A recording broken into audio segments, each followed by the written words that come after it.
Karibuni sana. This is your cheerleader of dreams. Here we talk about simple, practical ideas on how you can start, grow and scale your successful business. I am Dr. Regina Kengori, CEO RWK Africa, and today I want to talk about construction business and the complexity around it. This is fit for somebody who is doing construction business or thinking of doing it, contractors and the people around them. There's a lot of technical issues that comes with that business, especially tax and so many areas. So number one, the people involved. Remember, most of this construction, especially big projects, this is a project that you've been given to construct a road or a building, mostly by the government or a parastatal or the county government, and you've been given a project of 500 million. Huge project, and you believe that you're going to make very good margins, and you go in. Number one, you have the government that has given you that contract. So that is number one. Number two, for you to be able to execute, you need to take a loan. So you have the bank who you're going to give them the contract, and they're going to give you money for you to be able to execute the project. We also have subcontractors. You may find that that project is so heavy for you, and you go ahead and look for people, subcontractors, to help you be able to deliver. So where does complexity comes, especially in Kenya? If you want to be a contractor in Kenya, there's a lot of complexity, and this is what I want you to note, because when I audit and when I look at contractors business and construction business, there are so many areas and so many pressure on that work that I've seen so many contractors go down, they are auctioned or have so many tax issues. Number one, when it comes to taxes, the entire project is vatable. So you've been given a job that is 500 million plus VAT or VAT inclusive. It has VAT. When it comes to operating VAT in the construction area, you find that you don't have the purchases. Remember, VAT, we have input and we have output. So you find that you don't have the right purchases for you not to pay a lot of VAT. So you may find, if you're constructing a building, a county government office, you may find that when you're constructing, the materials that have VAT is cement and possibly steel, but the rest, when you go to stone, the areas where you're going to buy the stones, you find people are telling you, oh, we can't give you items, sand.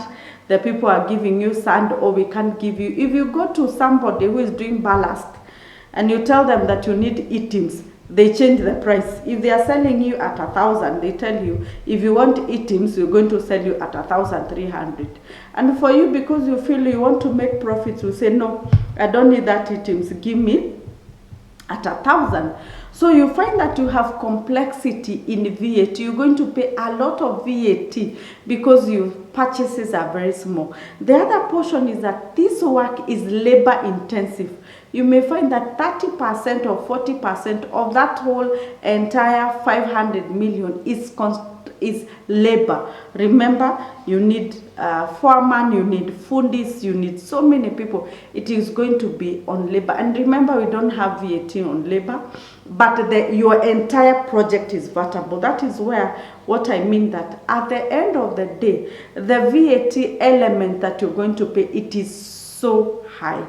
The other complexity that comes to taxes is that the county government will tell you, for you to get paid, we need you to generate us an invoice. So what do? You take your machine, you generate an invoice of 50 million or 100 million. That is the amount they want to pay you. They come, they inspect the project, they give you a certificate of completion, and they tell you, now invoice us 100 million. The moment you invoice tax point comes in. When you go to ETIMS machine and you invoice 100 million, because they tell you, give us an ETIMS invoice. That point that you invoice, KRA demands for that money. And remember, if it is 100 million, 16% could be around 16 million. They are demanding that money at that particular month. Remember, we are operating with ETIMS that is auto-populating data. So the moment you raise an invoice today, within 30 days, it's supposed to auto-populate, and that money you are supposed to pay.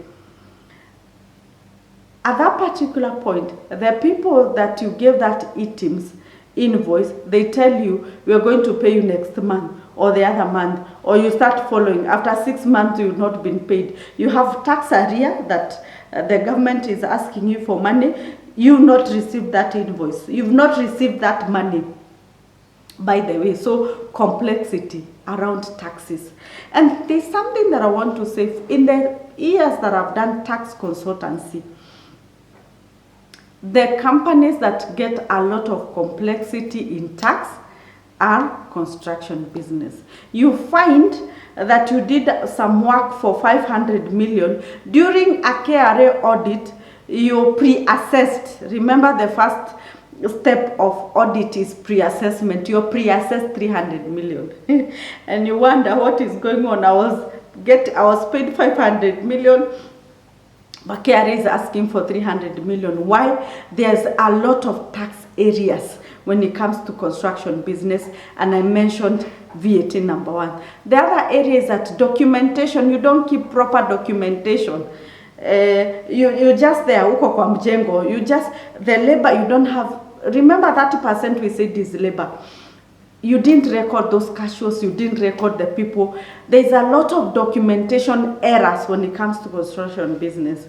So you end up being pre-assessed all this money because of lack of bookkeeping and lack of those purchases.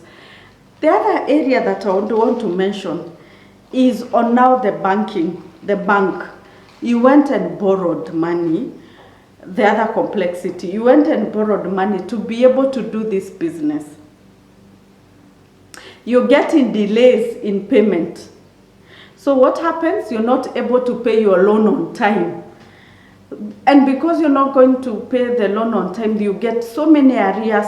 So the bank is giving you pressure, oh, we need money. They keep calling you. They keep putting interest on interest because you're not paying on time. So that is complexity number 2. Number 3, you have subcontractors who keep knocking on your doors. You've not been paid, delay payment. You've not been paid on time. So these subcontractors keep calling you. They're asking you, where is our money?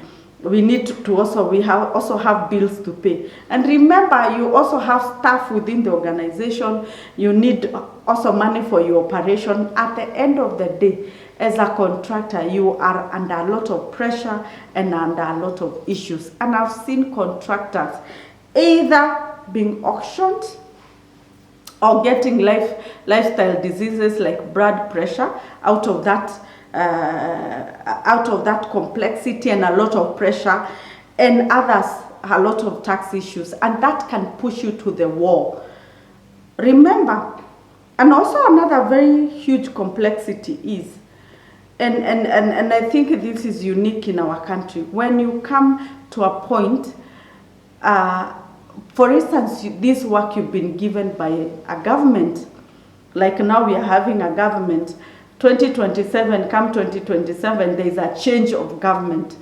And when there's that change of government, they tell you, oh, those unpaid bills, we have to figure out where to get money. So you're not even clear that you're going to be paid. So the project was 500 million. You executed to the fullest.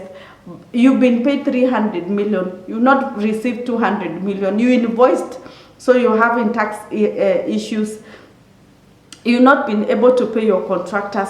You've not been able to pay your loan. You end up selling your personal stuff. You end up selling your land, selling your vehicles, selling your trucks, so that you can be able to clear these issues that you're having here. So there's a lot of issues in that. The other complexity that I also want to mention is that when you've been given this work, for instance, in the county government, and I'm sorry to say this, you find the person who is giving you this work, they tell you, oh, you're going to make a lot of money, 30% of this or something like that, so come do this work. First of all, one of the things you need to ask yourself, do you have the technical capacity? Are you an engineer? Or you're just a businessman? Because that is also something that I've seen under the construction business. You operate a different business. You operating a supplies business, a hardware, you're doing export. But all of a sudden, because the leader out there is your friend, they tell you, oh, we have a project of 500 million to build offices or what, you come do the work. You don't have any technical capacity to be able to execute the project at the end of the day, because this was not what you do normally. You end up even making losses, because business is business at the end of the day. You end up engineers who are doing execution, who are doing drawings, who are doing so many things, are the ones that are going to benefit, because you don't understand this project in the first place. So technical capacity is very, very important. The other area is this. The person who gave you this work told you, for us to be able to give you this work, we need a facilitation fee. And they tell you, oh, this is Kenya. Let me tell you, that facilitation that you're going to provide, for instance, they will tell you, that 500 million, you're going to give us 10% or 20%. 20% is 100 million. How much money are you going to make out of this project? And remember, when you're giving that 10% or 20%, who bears the burden of tax?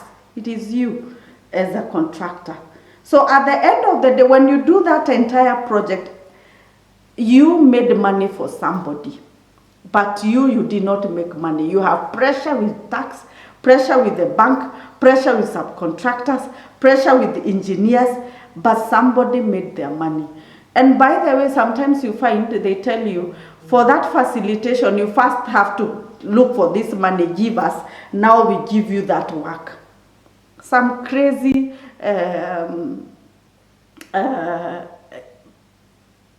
things that they ask you for. So as a contractor, if you want to do construction, if you want to do that business, there are so many things that you have to consider, get the right advice when it comes to taxes. And if you're there, do tax health check to make sure that your bookkeeping is done very well, your tax areas are done very well, and be able to understand how to maneuver that business. Because at the end of the day, if you don't understand those areas, that business can push you to the wall. It can make you to lose all the assets that you have ever bought, so that you can try and salvage yourself. And those are the complexities under the construction business. See you next time.